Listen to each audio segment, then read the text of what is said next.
Coming up, Mad Meadows Lady becomes obsessed with my wardrobe. A new type of skeleton sets my world aflame. Then, a white werewolf rips me a new one. And Valheim gives their answer to Master Blaster. Buckle up tight and be ready for brand new content. First things first, where and how can you find Hildir? She would appear in the Meadows biome, and just like the trader that spawns in the Black Forest, when you're within a certain range, an icon would appear on the map. And it will be a white t-shirt, not like the ones worn by John McClane. I really like this next picture I'm going to show you. In front of Hildir, there's a little map on a table. When you interact with this map, all the locations of the chests will be marked for you. Real nice, not having to search all over the place. Thank you, Iron Gate. When you first come across any of the caves or the towers, Hugin will give you a warning. Please take heed, do not underestimate these caves or the mini-bosses inside. Later on, I'm going to be showing you some important information to save you from wasting a lot of gold at Hildir. As you can see, before getting to the mini-boss in here, all of the skeletons are at least 1 star. The skeleton does look really cool. When he jabs his sword in the ground, it will create a ring of fire. His normal attacks will also burn you.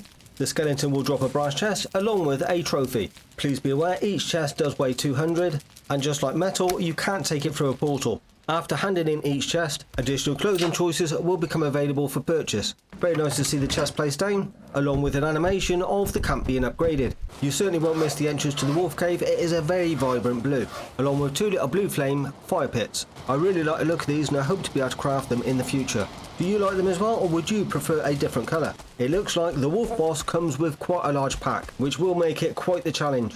It's got some really nice animations. One looks like a range attack. It also has an AoE attack. And as you will see by the health bar, it hits hard. And this one drops the silver chest. See if you can guess what colour the next chest will be. Leave it in the comments and see if you're right later on. Handing in the brass chest unlocks simple clothing. After you hand in the silver one from the wolf, we'll give you access to the sword clothing. I will show you what these look like later on. The final mini-boss resides in this huge tower. Somehow I don't think these things will be missed with the planes even without it being on the map. I reckon the devs have had a lot of fun in designing this, as there's no doorway inside the tower and you don't start from the bottom and work your way up to the top. You've got to chuck a workbench outside and then start building around the tower. Then work your way all the way up to the top from the outside. It does remind me of Conan the Barbarian. Clearly I'm showing my age. Once you reach the top, there is a nice welcoming committee. Well, what did you expect for the final mini-boss? Do you want to live forever? Work your way down the spiral staircases all the way down to the bottom. On your way down, there are quite a few iron gates that you just need to smash down. The tower has got fewlings all the way down on each level. Make sure you keep a sharp eye out for traps hidden underneath the debris. Sneaky level designers, I like it. After you eventually reach the bottom of the tower, you will come face to face with the Viking Master Blaster. The magic user on top casts shields, along with a ranged attack of fireballs. This certainly will not be an easy encounter either. Leave a comment if you'd like me to make a guide on how to kill all of these mini bosses. If I've got about 10 people asking, I'll work on it and find the most efficient way of killing them. And the chest that this one drops is bronze. Come on, be honest, did you think it was going to be gold the same as me? After you hand in the bronze chest, this will unlock the clothing style of Beaded. I think it's going to be really nice for everybody to have all of these different options available to them. Role players and completionists would of course want to get them all. In my opinion, what I think would be a really nice feature is, along with the description of the clothing, as you hover over it before you make a purchase, I reckon it'd be really nice to have a preview menu, to have a much better understanding of what the item looks like before actually making a purchase. Let's head over and I'll show you the clothing, and hopefully save you from wasting hundreds or thousands of gold coins. When you hand in the skeleton chest, it would unlock the simple clothing. Any of the items with the dress in the description is a full-length dress or robe. Any of the items that say tunic or cape are the clothing in the shorter style.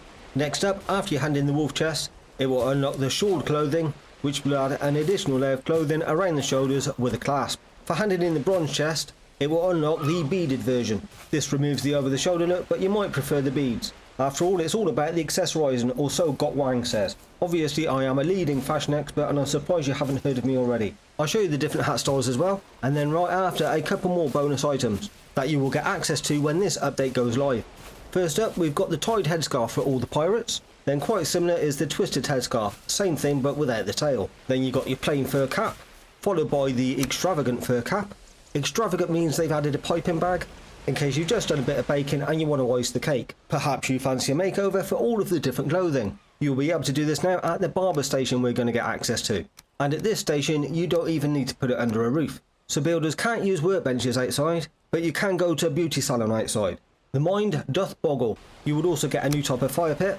I'll still be hoping for the blue ones I mentioned earlier, to celebrate all the new content you'll be getting. You can craft yourself 6 different colours of fireworks, and don't forget to grab a sparkler from Hildir so you can write your name. I hope that you've enjoyed the video and you're looking forward to all of the new content we'll be getting. Please remember to like the video and subscribe to help support me in making more content like this in the future. It's very much appreciated, thank you. See you soon and take it easy.